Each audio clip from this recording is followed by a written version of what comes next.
This is a bed space that we're building at the moment, so it's not complete. But I'll talk you through the equipment that we would have as we're setting up a critical care bed in NHS Nightingale London. First of all, clinical information system, really important. This is where the doctors and nurses will get the latest blood results, they'll get the latest management information, and patient information will come right direct to the screen right here. Move here. This is the ventilator, so this piece of equipment here will push air into the patient's lungs to keep the patient's lungs open and help them breathe if indeed they need that level of support. So really, really important piece of equipment.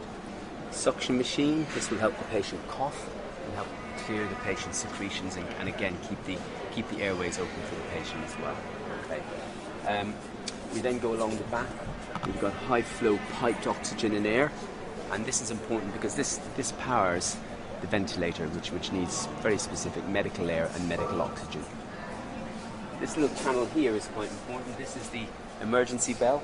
So if the nurse or doctor needs help, they press that button, and we've got a number of different emergency teams, again, that you'd find in any NHS hospital that will come to support the bedside nurse. So that's quite important.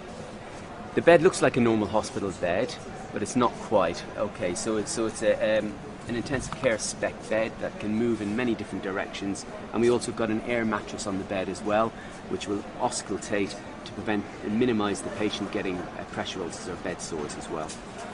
Other equipment that you'd see in this bed space would be a cardiac monitor and infusion pumps and feeding pumps and drip stands as well. So that would be the other equipment that you would find in this bed space. But the important piece is that this is the same kit, the same scale as any other NHS critical care bed in London or indeed in the UK. That's what we're building here.